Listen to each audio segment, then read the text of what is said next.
दोस्तों, आज हम जानते हैं कि हमारे हिंदू धर्म में जो सबसे बड़ी धर्म ग्रंथ वेद और पुराण हैं उसमें क्या अंतर होता है, मतलब उनमें क्या ज्ञान दिए गए हैं। तो अगर आप जानना चाहते हैं तो प्लीज़ वीडियो को पूरा देखना। भारत देश और वेद एवं पुराण शुरू से ही एक दूसरे से संबंधित हैं, फिर भी हम में से अधिकांश लोग ऐसे हैं जो वेद और पुराणों में अंतर को नहीं जानते हैं। तो सबसे पहले बात करते हैं वेद की। वेद न केवल भारत बल्कि संपूर्ण संसार के सबसे प्राचीन ग्रंथ हैं और संसार के सबसे पुराने दस्तावेज भी हैं। ऐसा कहा जाता है कि वेदों से विश्व के अन्य धर्मों की उत्पत्ति हुई है और लोगों ने अपनी अपनी भाषा और अपने अपने ढंग से वेदों ज्ञान को अपने जीवन में उतारा है। वेद शब्द की उत्पत्ति संस्कृत की विद शब्द से हुई है, जिसका अर्थ होता है ज्ञान। इसलिए वेदों को ज्ञान के ग्रंथ के रूप में जाना जाता है। विद्या, विज्ञान आदि शब्दों की उत्पत्ति भी यहीं से हुई है। वेदों को श्रुति भी कहा जाता है क्योंकि यह ज्ञान ईश्वर द्वारा ऋषि मुनियों को सुनाया गया था। उस काल में वेद लिखित रूप में नहीं थे, इसलिए इस ज्ञान को स्मृति के रूप में भी याद रखा जाता है। यह स्मृति और बुद्धि पर आधारित ग्रंथ है। वर्तमान समय में कुछ लोग ऐसा बताते हैं कि वेद कुछ ही हजारों वर्ष पुराना है, जबकि हकीकत यह है कि वेद 1 अरब 97 करोड़ वर्षों से भी अधिक प्राचीन है। वर्तमान में वेदों को हम 4 नामों से जानते हैं: ऋग्वेद, सामवेद, यजुर्वेद और अथर्ववेद। लेकिन ऐसा कहा जाता है कि पहले केवल एक ही वेद था। द्वापर युग के समाप्ति के पूर्व बाद में लोगों को समझाने के लिए इनको सरल रूप दिया गया। इसके लिए इनको 4 भागों में विभाजित किया गया: ऋग्वेद को धर्म, यजुर्वेद को मोक्ष, सामवेद को काम और अथर्ववेद को अर्थ। इसी तरीके से अलग अलग भागों में वेदों को बांटा गया और इसी आधार पर धर्मशास्त्र, मोक्ष शास्त्र, काम शास्त्र और अर्थशास्त्र भी लिखे गए।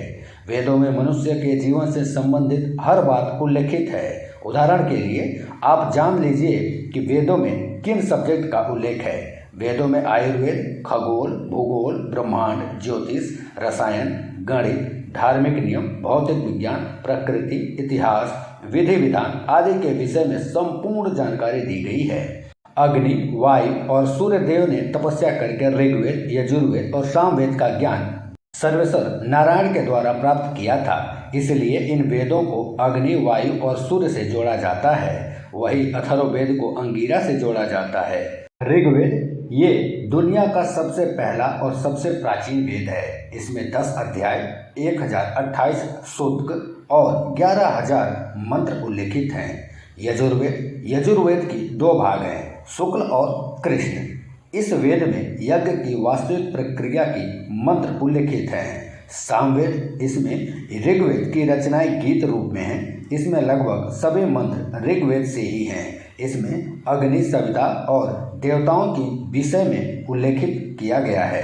अथर्ववेद, इसमें प्राकृतिक औषधि अर्थात जड़ी बूटी, आयुर्वेद, रहस्यमय विद्याओं आदि का उल्लेख किया गया है। अब बात करें पुराण के बारे में, तो पुराणों की कुल संख्या 18 है। वेदों का विभाजन भगवान श्री वेद व्यास जी के द्वारा किया गया है, जो कि स्वयं श्री हरि विष्णु के अंशावतार हैं। वेदों को लिखित रूप में लाने के बाद भी सभी श्लोकों में लगभग 100 करोड़ श्लोक बाकी रह गए थे। इन श्लोकों का संकलन वेद व्यास जी के द्वारा किया गया, जिनमें से 18 संकलनों को पुराण कहा गया।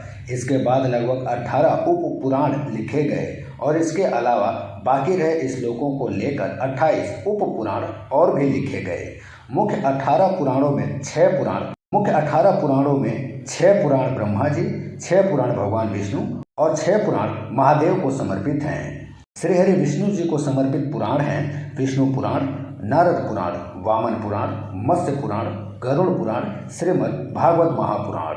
ब्रह्मा जी को समर्पित पुराण हैं ब्रह्म पुराण, भविष्य पुराण, अग्नि पुराण, ब्रह्म वैवर्त पुराण, ब्रह्मांड पुराण और पद्म पुराण।